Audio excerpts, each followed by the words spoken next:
Hello and welcome to another video. In this video, I wanted to break down for you the coaches that are joining Ruben Amorim alongside him when he comes to Manchester United on November 11th. Not just coaches, but including as well one sports scientist, physiotherapist type of individual. I think these things are just meaningful and perhaps interesting to look at. Who they are, what they are, and to give us a little bit of a clue into how Amorim works at Sporting, as well as what his staff and the people that he works with think of him. So I thought this might be interesting. It was something some people asked for. And while obviously it's very difficult to get into the breakdown of exactly who does what on the pitch, I'm not going to be going to this and saying, this individual is the one who's picking the team and this one's doing the lineup, because I don't think it really works that way. But you'll get a bit of an interesting clue into the life, the management style, and all of that of Ruben Amorim by doing this. Arguably, coaches can be, depending on their personality, as important to the manager as they are themselves.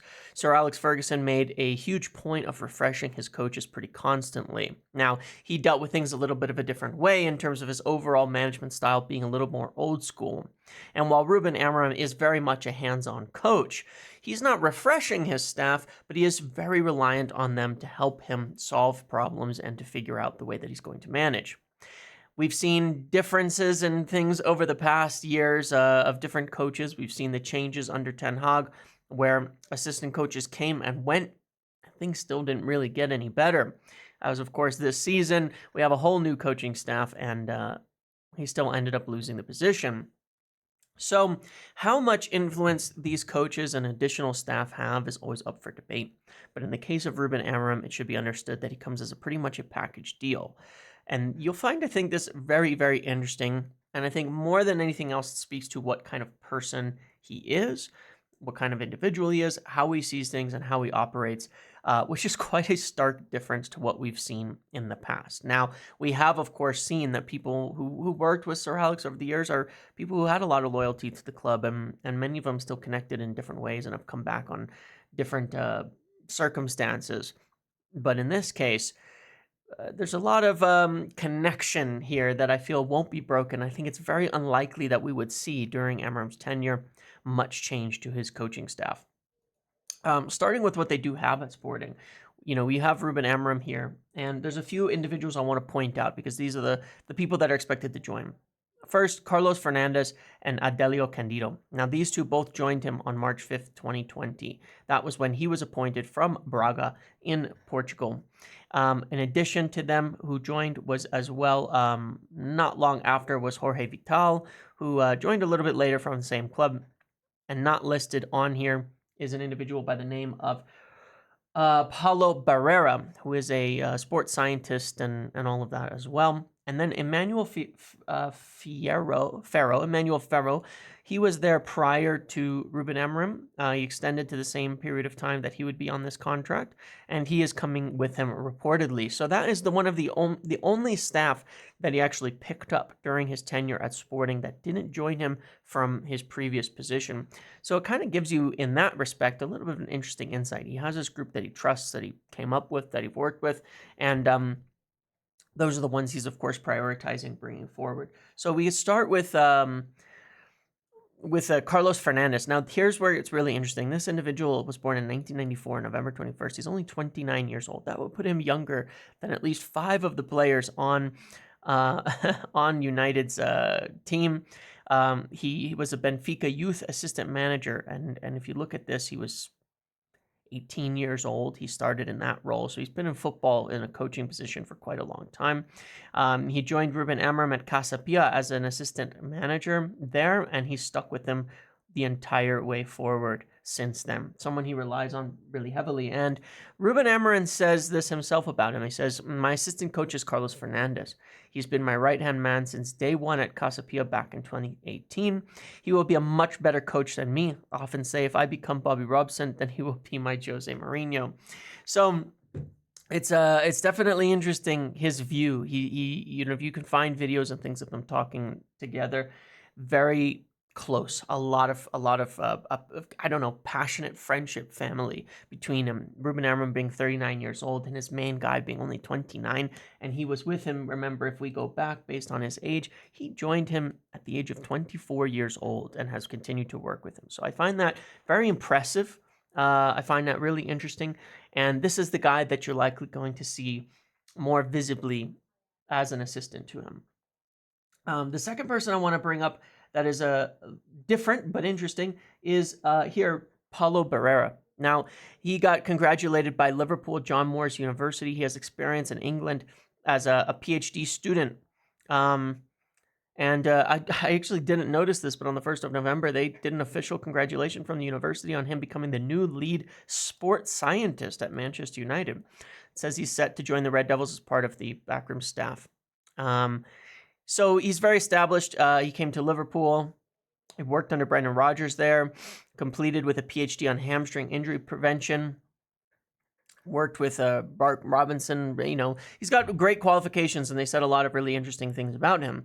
And so he seems to be very, very highly rated in this respect. And he wrote a paper here that was about external training loads and soft tissue injury occurrence during congested versus non-congested periods in football.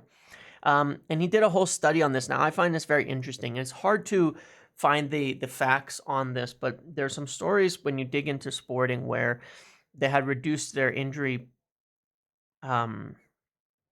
reoccurrence, their injury, the number of injuries essentially happening by a fairly significant percentage under Ruben Amorim. And that is with playing a fairly intense style of football that has a lot of directness, as well as there's not like it's not like it's a demanding style in any way, shape, or form. There was a few of the years they were one of the higher pressing teams. Even this year it's dropped off a little, but they've been very high in attack, a lot of speed, a lot of intensity, one of the most intense teams out there. So they did this interesting study over a whole 2-year period, and they came to a pretty interesting conclusion, which was that, and I want to point this out just because in terms of how it will affect us compared to probably mistakes that have been made in the past. The conclusion that he reached was that there was no effect of a congested schedule on soft tissue injury rates and injury burden. He says that higher match exposure during congested periods increased external load performed per week, and during non-congested periods, training load was superior to congested weeks. So effectively, what he's indicating is based on the study of fixture congestion versus training load. During fixture congestion, you're generally doing less training. During non-fixture congestion, you're doing more training, and you actually end up with about the same load on the players, because essentially his conclusions and his look at injuries is it's all about load. It's whether you're getting beyond the load that the player can handle, the amount of essentially work that they can deal with, the amount of strain on the muscle and all of that. And I find this very interesting when you see the stories and the things that I talked about last year as well, about how, you know, United would ramp up the intensity of the training schedule. Even we've never really had an uncongested fixture list, like at all, ever. In the last few years, we've had one of the busiest of all. And it was well reported, well documented by myself and others that United had actually increased their training intensity despite that. And there's stories in there from The Athletic and others how when they would lose games, they would often get more training, essentially almost as a punishment for losing games. Go into it tired, lose again, training would ramp up again. And we saw how the injuries have been devastating the team at United for some time. Well, there is a causal relationship between these things when based on his conclusions, and his conclusions would obviously lead one to think, when you have a congested period, do less training. And I'm sure that that is the simple basics that they follow at Sporting under Amorim. And ideally, this will lead to a lower injury occurrence for us with a different way of training and moving forward, and just someone who is quite an excellent expert on this. Now, in addition, I wanted to add this. You know, this is something from Barrera. You know, he says that the physio is the bridge for the coach who takes the information we're providing to them to decide on the management of the players. So you can indicate here again, he's saying that the coach is the one who's often deciding on how you manage the players, how you use them. training levels, things like that. This way, we can help ensure the players in suitable physical shape for the coach's game model. We monitor their work on the pitch with the GPS tracking, ask them questions daily, feel well, slept well. Information is passed to the technical team. They deal with player management, contribute to having the team betterly physically adapted to what they want to do, prevent injury and reduce its frequency. He was asked here an interesting question about dealing with world-class players, and he says he thought about it, but he forget about it and treat people equally, and the methodology is the same, and his responsibility is the same. So it seems to me, we don't have a ton of detail on how this has been dealt with at United over the years, but I'm very encouraged by, the indications of this, of being, somebody talking about game model and saying, look, there's, different physical levels based on the game model. I think it's very important. Suitable physical shape for the coach's game model. So it's not a generalistic sense of what is the physical shape required for a player, but what is their suitable physical shape specifically for the way that the team wants to play. And I think that that is probably a level step up above what we've done and have been doing under multiple prior coaches, not just Ten Hag. So interesting. He seems like a really smart individual. You can see why Ruben Amorim would like him to stick around, and why he wants to bring him with somebody who can help him translate this to the Manchester United squad. And that is going to be one of the things, obviously, they're going to have to take stock of pretty quickly early on. Where are they at in relation to the game model that they want to play, and how do they get them up to speed? But also the management of training and things like that, I think, will be quite different. Then you have Adelio Candido, and again, an individual 28 years old. Also, his first job that you can see here at, what would this be? He was 22 years old.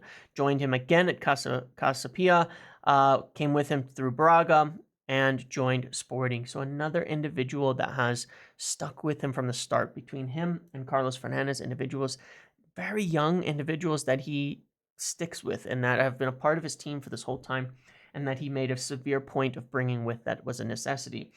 And there's a really interesting read here from Adelio Candido on the records site, talking about working with Ruben Amorim. He says it's very easy to work with Ruben Amorim. It's really easy. It must be hard to find a coach who's so easy to work with, because he's a great friend and a very close person. We've been very close since we met. Things end up developing very quickly. We already know each other well.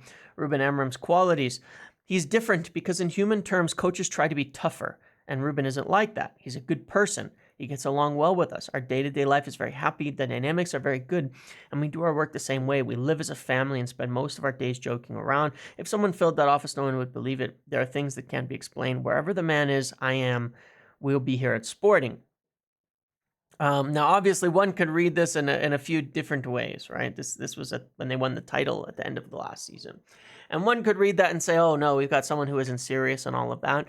But I think obviously what's being painted here is quite a different picture. It's just of somebody who is very human, and likes to connect with the people he works with on a serious level, and finds that essentially when you value communication, you naturally develop very close bonds and strong bonds with people, and that essentially is the feedback you're getting from these young people who work with him. And I think that the reason I focus on the young ages is very important, because these people are going to be people who are much more relatable to the squad that we have, not out of touch, not understanding them, their ages, the cultures, all of that, but people who can really connect with our squad on a human level. And I think that that is one of the strengths that Ruben Amorim has over anybody else out there as a coach, and one of the qualities that really got him the most admiration in just understanding him is that he has his coaches are the same age as the players. These are people he knows how to work with, knows how to talk to, knows how to get their loyalty, their trust, to where if you want players to run through a brick wall for you, these are the guys who are going to do it, and he can create that in them. And I think that his the explanation with the coaches, when you look at it, you can see that. And that is the way that they would define their relationship as well. Then, of course, he's bringing Jorge Vital. Don't know anything about him, couldn't really find much about him. 63 years old, goalkeeper coach. But you imagine, again, he kind of joined him from Braga, but he's been there for a long time. 2001 he started. And so, again, it speaks to loyalty. He stuck with that club for, 19 years until Ruben Amorim came along. Then he joined him. Look at all the coaches he's worked under. He stayed. aside from a very brief spell here where he actually went to Sporting before, which is kind of interesting. But he mostly stayed and then joined him. So it just speaks to kind of the loyalty that he seems to foster. And then, as we said, the only person he really picked up at Sporting is Emmanuel Ferro, who was there a little bit before him, experienced, and it seems like he'll be bringing him with. So I just found this to be a really interesting look into the dynamics of it, and I think it tells you a bit about maybe it's just some more clues. We all want to know who is Ruben Amorim really, ahead of him joining, and how's he going to work, because you get different stories. Is he this type of manager? Is he this type of person? Is he this type of individual? And I think that in looking at the assistants, not only is it exciting that he's bringing people along who are young, who are essentially the same age as the players in the squad, who will understand them, but an atmosphere that I think you can build a really strong bond of loyalty, trust, and compassion. And that's what he brings. That's what he brings with his coaches. That's what they value. And essentially, that's what they'll value in players. And I think the positive of that is when you have that kind of environment, you either join it or you're going to be cast out, essentially. And I think that it would be a mistake to estimate just because of things like this that he's weak or he's soft. But as he said, it's somebody who's not just trying to be tough, but actually to connect with people, and seems to do so incredibly successfully. If you ask fans, reporters, players, all of them, he does it. He does it so well, better than anybody. And so it's very exciting in that way. And it's not about catering to players or anything like that. But if you want to be effective, you have to be able to communicate so effectively. And all of this just speaks to that aspects of communication, relationship building, of trust, of being able to motivate people and get them to do what you want them to do. I think he's going to be a master at it. And I think that it's a positive sign that he knows exactly who he wants to bring with, and that he will bring them, because we will know we are going to get the Ruben Amorim at Sporting and not something different. So very excited about that, and hopefully you found this video somewhat interesting and informative, as well as me giving my opinions and the aspects that are, to me, very exciting. Let me know what your takeaway from it is, or if there's anything else you'd want to know about these people as I continue to do some research and look into it further. But otherwise, thank you for watching this video. Make sure to like, comment, subscribe, turn notifications on. See you in the next one.